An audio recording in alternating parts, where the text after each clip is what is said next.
Hello दोस्तों, स्वागत है तुम्हारा मेरे कोड इग्नाइट ट्यूटोरियल के नेक्स्ट वीडियो में। इस वीडियो में मैं बात करने वाला हूँ हुक्स के बारे में। आई होप तुमने लास्ट वीडियो देख लिया होगा जिसमें मैंने फॉर्म वैलिडेशन के बारे में बात किया है। अगर नहीं देखा है तो जाके ज़रूर देखो और पिछले पुराने वीडियोस देख लो। और यार, अगर बगैर सब्सक्राइब करे देख रहे हो तो यार प्लीज़ सब्सक्राइब कर दो, अच्छा रहेगा। नए वीडियोज़ जो आएंगे वो तुमको मिल जाएंगे। बेल आइकन ज़रूर दबा देना ऑल नोटिफिकेशन के साथ। तो चलो शुरू करते हैं आज के इस वीडियो को। आज की इस वीडियो में बात करेंगे हुक्स के बारे में। और हुक्स क्या होता है, सबसे पहले ये बात कर लेते हैं।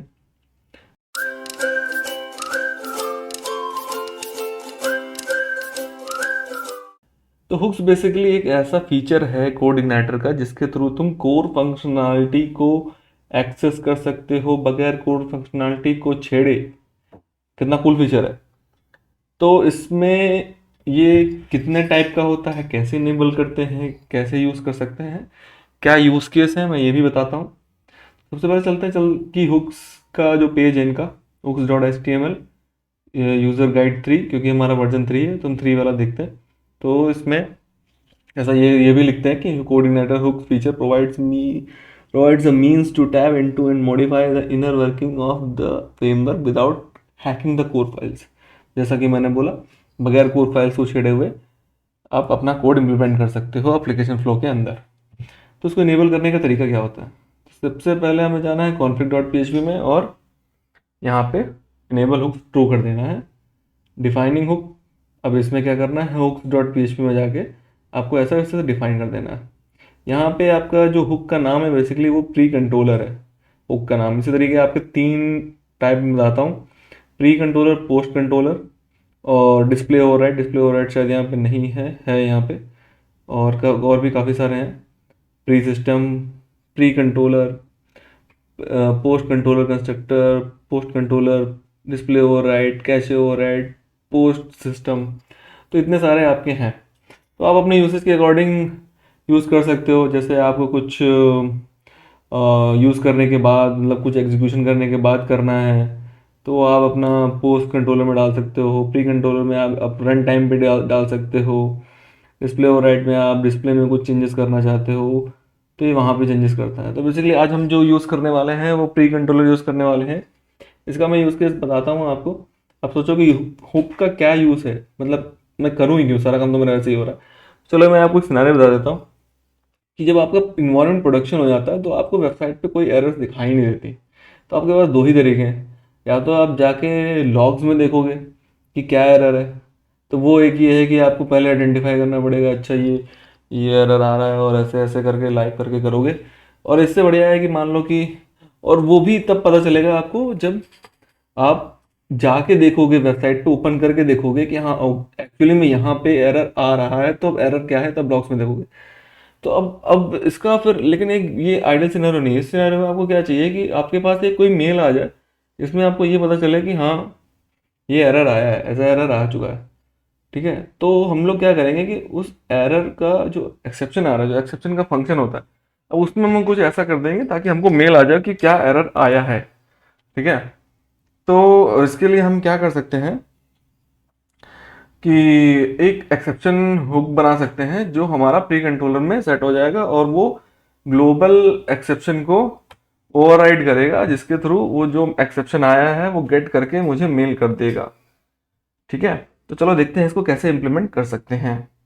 सबसे पहले मुझे क्या करना है कि अपना जो एप्लीकेशन है उसमें पहले मैं, चलो सब क्लोज कर देता हूँ। यहाँ जाते हैं एप्लीकेशन फोल्डर के अंदर और कॉन्फ़िग फोल्डर के अंदर। तो कॉन्फ़िग फोल्डर के अंदर जाते हैं config.php में।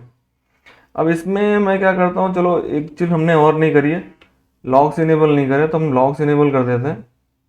तो लॉग्स इनेबल करने के लिए बेसिकली आपको क्या करना है, लॉगिंग में जाना है, और सॉरी लॉगिंग में जाना है, लॉग थ्रेशोल्ड होगा यहाँ पे। तो बेसिकली आपको लॉगिंग में जाना है और यहाँ पे लॉग थ्रेशोल्ड होगा जिसमें यहाँ पे वैल्यू 0 होगी, जिसको आपको 1 कर देना है। 1 देखिए यहाँ पे मैं क्यों कर रहा हूँ, क्योंकि यहाँ पे 4-5 टाइप के एरर्स हैं। 0 का मतलब कोई एरर नहीं है, 1 का मतलब है कि सारे एरर इंक्लूडिंग PHP एरर्स, 2 का मतलब डीबग एरर्स भी चाहिए, 3 का मतलब इंफॉर्मेशन भी चाहिए, 4 का मतलब ऑल मैसेज। तो मुझे नहीं चाहिए, मुझे ज़्यादा लॉग्स में राइट नहीं करवाना है। तो मैं चाहता हूँ कि केवल जो इंपॉर्टेंट एरर्स हैं उन्हीं का केवल मेरे को मैसेज या ईमेल आए। तो मैंने यहाँ पे लॉक्स इनेबल कर दिया है। सेकंड चीज़ मैं क्या करूँगा, इनेबल हुक होगा, यहाँ पे हुक्स है, ये फॉल्स है, इसको मुझे ट्रू कर देना है, TRUE ट्रू। ये तो मेरा ट्रू हो गया। अब इसके बाद मैं क्या करूँगा कि मेरा हुक्स का फाइल है hooks dot P H P config folder के अंदर ही, ठीक है।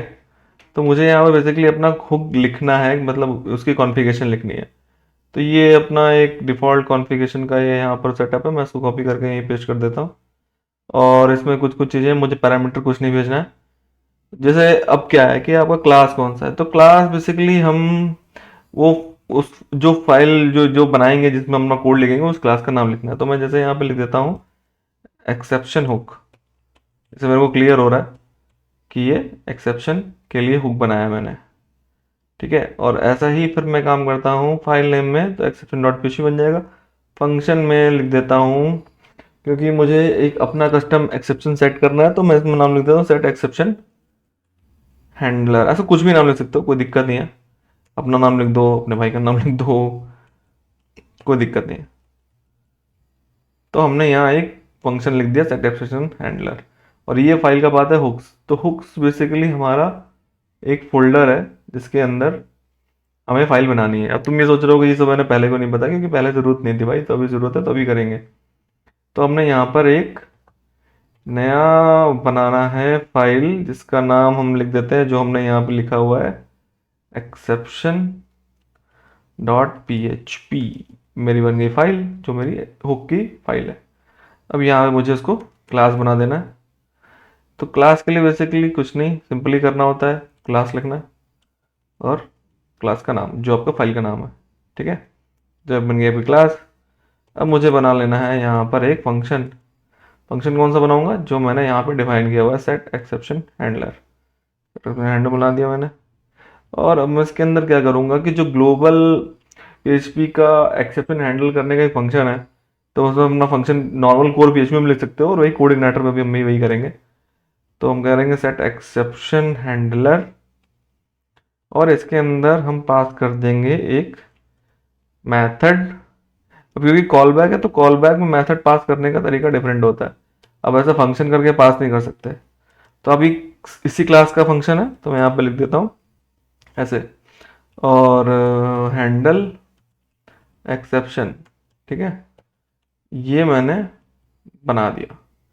अब मुझे क्या करना है कि यही एक फंक्शन यहाँ बना देना, ठीक है। तो मैंने बनाता हूँ यहाँ पे public function, function exception handle, और ये बना दिया मैंने डॉलर एक्सेप्शन, ठीक है। तो ये मैंने बेसिकली यहाँ पे बना दिया। अब मैं क्या करूँगा कि ये मैसेज में, अब यहाँ पे मुझे क्या होगा कि वो एक्सेप्शन मिलेगा। अब इस एक्सेप्शन को मैं एक ऑब्जेक्ट है, तो ऑब्जेक्ट को मैं पूरा अपने हिसाब से कस्टमाइज करके किसी स्ट्रिंग में डाल सकता हूँ। अब जैसे मैंने मान लो यहाँ पे लिख दिया कि मान लो मैं एक मैसेज नाम का एक वेरिएबल ले लेता हूँ मैसेज, ठीक है। अब यहाँ पे मैं लिख देता हूँ एक्सेप्शन occurred, exception occurred, ठीक है। और ये मैंने लिख दिया यहाँ पे डॉलर एक्सेप्शन, और जिसका मैं वैल्यू गेट कर लूँगा गेट मैसेज। ये मेरा एक एक्सेप्शन का वो है मेथड, मतलब बेसिकली ये मुझे एक्सेप्शन का मैसेज रिटर्न करेगा। और मैं इसको क्या कर सकता हूँ कि लॉग में भी राइट करा सकता हूँ। लॉग में राइट कराने का सिंपल तरीका क्या होता है, ये यहाँ पे एरर लेना, क्योंकि एरर है। अब आपको कोई इन्फो करना हो तो आप इन्फो ले सकते हो, और डीबग करना हो डीबग कर सकते हो। मैं यहाँ पे एरर थे तो मैंने इसलिए यहाँ पे एरर लिखा हुआ है। और इसके अंदर ही क्या कर सकते हो कि आप ये डॉलर मैसेज ऐसे पास कर सकते हो, सिंपल। तो आपका ये मैसेज वहाँ पे राइट हो जाएगा। अब इसको हैंडल करने का तरीका क्या है कि हम यहाँ पे चेक कर लेते हैं। देखो अब हमारी एक्सेप्शन प्रोडक्शन इन्वायरमेंट में कैसे आती है। अगर मैं यहाँ क्या करूँ, index dot P H P में जाऊँ, तो यहाँ डेवलपमेंट लिखा हुआ है। डेवलपमेंट में क्या करते हैं, एरर रिपोर्टिंग ऑल होती है और डिस्प्ले एरर ऑल होती है। प्रोडक्शन इन्वायरमेंट में ऐसा नहीं होता, ठीक है। तो हमें उसके लिए बेसिकली क्या करना है कि हम इसको चेक कर लेते हैं कि अभी हम प्रोडक्शन पे नहीं करते हैं, और ये हम यहाँ पर एक एरर जनरेट करते हैं। एरर जनरेट करने के लिए बेसिकली हमें क्या करना है कि कुछ भी एक एरर, जैसे कि अब देखो बेसिकली पार्स एरर, इस तरह की एरर तुम्हें पता चल जाती है। मेन दिक्कत होती है जैसे क्वेरी में दिक्कत आ गई, क्वेरी कोई तुम बना रहे हो, क्वेरी में तुमने टेबल का नाम गलत लिख दिया, कॉलम का नाम गलत लिख दिया, क्वेरी में कुछ बूलियन रन टाइम पे कुछ एरर बन गई, ऐसी कोई वेरिएबल नहीं मिला, तो उसमें एरर आ सकती है। तो जैसे मेरा यहाँ पे गेट यूज़र वाला मेथड है, अब इसमें जैसे कि मैं जाऊँ और मैं यहाँ पर जैसे कि यूजर्स टेबल है, अब मान लो मैंने गलती से यूजर्स का नाम गलत लिख दिया, यूजर्स ऐसे लिख दिया, अब उसको टेबल नहीं मिलेगा, बट मुझे कोई यहाँ एरर नहीं दे रहा है, और मेरा कोड जब रन टाइम पे चलेगा फर्स्ट टाइम, तो यहाँ पर भी कोई एरर नहीं आएगी। बट एरर कब आएगी? जब यूजर सबमिट करेगा। ठीक है, तो सबसे पहले मैं क्या करता हूँ कि इसको टेस्ट करते हैं कि हमारा एरर आ रहा है कि नहीं। चेक करते हैं 1 2 3 4 5 6। ठीक है, और हमारा ये एरर आ गया, क्योंकि प्रोडक्शन इन्वायरमेंट नहीं है, लोकल इन्वायरमेंट है, इसलिए तुमको इस तरीके का डीबी एरर दिख रहा होता है। क्योंकि क्योंकि आपका यहाँ पर देखा जाए डेटाबेस डॉट पी जो कॉन्फ़िग के अंदर है, और वहाँ पे डीबी डीबग जो ये वेरिएबल है, ये ट्रू फॉल्स बेसिकली कंडीशन है। तो अगर प्रोडक्शन इन्वायरमेंट नहीं है तो ट्रू है, प्रोडक्शन इन्वायरमेंट है तो फॉल्स है। इसका मतलब प्रोडक्शन इन्वायरमेंट पर तुम्हें डीबी के एरर्स नहीं दिखाई देंगी, जो कि दिखनी भी नहीं चाहिए।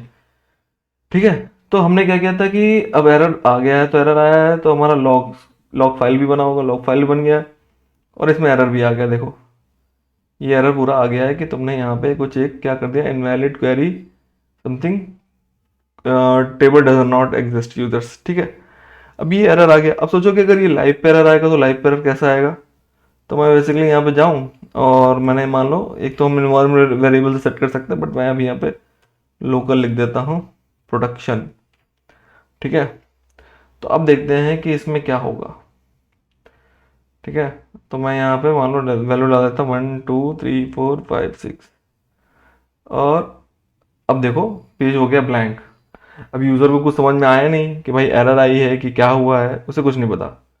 ठीक है, बट अगर मैं अपना कोड चेक करूं और एरर लॉग चेक करूं, तो यहाँ पर एक देखो मेरे को इस तरीके से ये आ चुका है। ठीक है, कि यहाँ पर ये आ रहा है। अब मुझे चाहिए कि ये एरर मेरे को भी आए, मेरे को भी आना चाहिए, तभी मेरे को पता चलेगा कि हाँ भाई इस तरीके का कोई एरर आया है, वरना मुझे कैसे पता चलेगा? तो ये देखो मैंने वैसे लिखा था एक्सेप्शन अकर्ड, स्पेलिंग स्पेलिंग गलत हो सकती है, तो उसके चक्कर में नहीं रहना है। तो कुछ भी लिखो, डेवलपर को इतना मतलब नहीं होता, वैल्यू मतलब एरर पता नहीं चाहिए। तो यहाँ मुझे एक मैसेज आ चुका है, exception occurred, call to member function numbers on boolean. ठीक है, तो अब ये मेरे को यहाँ पे आ चुका है। अब मैं इसको और भी कस्टमाइज कर सकता हूँ। तो कस्टमाइजेशन करने के लिए क्या कर सकते हैं कि हम एक्सेप्शन के जितने भी मेथड्स होते हैं उनको हम चेक कर सकते हैं कि वो क्या क्या है। तो सबसे पहले क्या करना है आपको, ये एक्सेप्शन आपको नहीं पता कोई बात नहीं, आप जाइए एक्सेप्शन और PHP टाइप कर दीजिए। ठीक है, अब आपको PHP.NET का मैनुअल आ जाएगा, और यहाँ पर आपको पता चलेगा कि क्या क्या तरीके से एक्सेप्शन को हम गेट कर सकते हैं। ठीक है, तो एक तो गेट मैसेज वाला मैंने मेथड आपको बता ही दिया है। ठीक है, और अब देखते हैं इसमें एक लाइन नंबर वाला भी होता है। तो इसके देखिए बहुत सारे हैं, get code, get line number, इस तरीके के बहुत सारे मेथड्स हैं, इसको आप अपने तरीके से यूज़ कर सकते हो। ठीक है, तो अब जैसे मैं करूँ कि गेट मैसेज मैंने यूज़ कर लिया, गेट कोड कर लूँ, कौन सा कोड आया है, और इस तरीके से मैं कर सकता हूँ। तो जैसे मैंने यहाँ पे कर लिया, हम्म हम्म, अब डॉलर मैसेज है मेरे पास, तो अब यहाँ पर लिख दिया मैंने लाइन नंबर, लाइन नंबर। ठीक है, और यहाँ पे लिख दिया मैंने एक्सेप्शन और get line number method, sorry get code नहीं, गेट लाइन नंबर मेथड मैंने कॉल कर दिया। तो सिंपली यहाँ से अब क्या करेगा, मुझे लाइन नंबर भी पता चलेगा कि किधर एरर आ रही है। और भी हम देख लेते हैं, एक दो ट्राई कर लेते हैं। गेट ट्रेस एज स्ट्रिंग, अब गेट ट्रेस एज स्ट्रिंग भी हम कर सकते हैं। ये क्या करेगा कि हमारा जो भी ट्रेस होता है, ट्रेस जैसे आप समझते हो कि आपका पूरा स्टैक ट्रेस होता है, कि मतलब काउंट, मतलब वो पूरा कॉल स्टैक होता है कि आप ये फाइल कॉल हुई, फिर ये को फाइल कॉल हुई, फिर इस तरीके से एरर आया है। तो अब यहाँ पर हम कर सकते हैं इस तरीके से ट्रेस। ठीक है, तो ट्रेस में अपन क्या करेंगे कि यहाँ पे कर दिया एक्सेप्शन और यहाँ कर दिया ऐसे गेट ट्रेस। ठीक है, गेट ट्रेस स्ट्रिंग, ये कर दिया हमने। और इनके आगे ऐसा हम लगा देते हैं, अभी तो ऐसे ही लिख देते हैं, वैसे हम लोग मान लो HTML में भेज रहे होंगे तो इसको BR लगा देते हैं। अभी मुझे BR लगाने के यहाँ कोई मतलब नहीं पड़ेगा, बट फिर भी मैं यहाँ पे लगा देता हूँ .br। ठीक है, ये मेरा मेथड लग गया। अब देखते हैं एक बार फिर से उस कोड को एग्जीक्यूट करते हैं जिसमें एरर आया था, फिर से रीसबमिट करते हैं और हमने यहाँ पे कर दिया। और हम देखते हैं अब लॉग में क्या प्रिंट हो रहा है। और मेरा एक्चुअली मैंने इस फाइल को एडिट कर दिया तो मुझे एडिट नहीं करना था क्योंकि ये फाइल की परमिशन चेंज हो जाती। हम तो अब देखो मेरा ये किस तरीके से है। एक्सप्रेशन अगर कॉल टू मेंबर फंक्शन ओलियन ऑनलाइन नंबर 24 और किधर आया ये पूरा। अब इसने स्टैक ट्रेस दे दिया है मुझे login.php में गेट यूज़र, और पूरा मुझे स्टैक ट्रेस आ चुका है यहाँ पे। ठीक है, अब मुझे बहुत सारे तरीके हैं, मैं बहुत सारी चीज़ें और भी इम्प्लीमेंट कर सकता हूँ। जैसे कि देखो यहाँ गेट ट्रेस है, गेट फाइल है। ठीक है, कुछ भी कर सकते हो तुम यहाँ पे। तो तुम यहाँ पे ऐसे तरीके से ऐड करते जाओ। अब मैं बोल दूँ यहाँ पे कि फाइल, फाइल कौन सा है ये भी मुझे पता चल जाएगा। ठीक है, और तुम्हें क्या पता करना है, गेट कोड, कोड भी ले लो भाई कि कोड कौन सा है, कौन 400 500 एरर है कि कौन सा एरर है, वो भी पता चल जाएगा। ठीक है, गेट कोड दे दिया मैंने। और कौन सा है, एक मेरे ख्याल से आप क्लास की भी शायद ले सकते हो कि कौन सा आया, कि किस क्लास में एरर आया। ठीक है, तो यहाँ पर हम दे सकते हैं, इसको डुप्लीकेट कर लेते हैं, क्लास, क्लास तो हमने डाल दिया यहाँ पे क्लास। ठीक है, तो ये हमारा बेसिकली अब पूरा एक्सेप्शन का मैसेज रेडी हो चुका है। तो एक बार इसको टेस्ट करते हैं। इसको जैसे ही हम फिर से रीसबमिट करेंगे और चेक करते हैं, देखते हैं क्या होता है। 500 का एरर आ गया। ठीक है, और हम चेक करते हैं कि क्या हुआ है। हाँ, अच्छा, हमने कुछ अपने ही कोड में वो कर दिया है एरर। क्या एरर कर दिया है, जैसे बता रहा है देखो, call to undefined method error get class. तो गेट क्लास का मेथड में एरर क्यों आ गया, अच्छा ये ऐसे नहीं होगा, सॉरी मैंने यहाँ पे ऐसे गलत लिख दिया। यहाँ पे हम $exception ऐसे पास कर देंगे। ठीक है, तो ये हमारा पूरा मेथड बन गया। अब ये एरर नहीं आना चाहिए, देखते हैं क्या होता है। अभी फिर से ब्लैंक हो गया और हम चलते हैं अपने लॉग वाली फाइल में। तो ये हमारा आ गया है इस तरीके से, कॉल टू ये मेथड समथिंग पूरा, Boolean line number, class number, error, file, code 0 something, ये पूरा इस तरीके से आ चुका है गेट यूज़र। ठीक है, तो अब ये मैसेज मुझे अपने कहीं पर भी मैं फाइल में या किसी भी मेल के थ्रू मैं इम्प्लीमेंट कर सकता हूँ। बेसिकली मुझे क्या है यहाँ पे करना है, बस अपना कोई भी मेल का फंक्शन कॉल कर देना और ये डॉलर मैसेज उसमें भेज देना है पर्टिकुलर मेल आईडी पे। तो मुझे अपने मेल आईडी पे पता लग जाएगा अच्छा कि वेबसाइट पे एरर आ रहा है। तो इस तरीके से मैं एक्सेप्शन के थ्रू ये बहुत ही इजीली कर पाया। मुझे कहीं कोड अंदर से आके चेंज नहीं करना पड़ा, मुझे एक अपना एरर, अपना मैंने हुक बनाया और उसके मैं एक्सेप्शन ये लगाया और मुझे एक्सेप्शन मेल पे। बेसिकली मेल के लिए आप कोई भी फंक्शन यूज़ कर सकते हो, कोई भी थर्ड पार्टी लाइब्रेरी यूज़ कर सकते हो, इसमें कोई नया नहीं है, आप लोगों को पता ही होगा। नहीं पता होगा तो मैं किसी भी दिन अब मुझे रिक्वेस्ट करो, मैं पर्टिकुलर थर्ड पार्टी लाइब्रेरी का इंटीग्रेशन कैसे करते हैं मैं आपको बता दूंगा। तो ठीक है दोस्तों, आज तरीके से आप एक्सेप्शन को अपने कोड में हैंडल कर सकते हो, अपने पास मेल मंगा सकते हो, चैन की नींद सो सकते हो, आपको पता चल जाएगा क्योंकि भाई एरर आ रहा है। ऐसा ना हो साइट पे एरर आ रहा है और मुझे पता ही नहीं है। तो एक जिम्मेदारी वाली बात होती है ना कि यार मेरा कोड जाए तो कम से कम मुझे ये तो पता चले कि कहाँ एरर आ रहा है। तो ठीक है दोस्तों, मिलते हैं नेक्स्ट वीडियो में। कोई वीडियो में प्रॉब्लम हो, कुछ नहीं समझ में आया हो तो प्लीज़ कमेंट करके मुझे बताना। और पसंद आया तो लाइक सब्सक्राइब शेयर कर दो यार, ये कहने की ज़रूरत तो है नहीं बट फिर भी कह देता हूँ। और बेल आइकन ज़रूर दबा दो ताकि मेरा नेक्स्ट वीडियो मिस ना हो। ठीक है, चलो दोस्तों, मिलते हैं नेक्स्ट वीडियो में। Bye bye bye bye bye.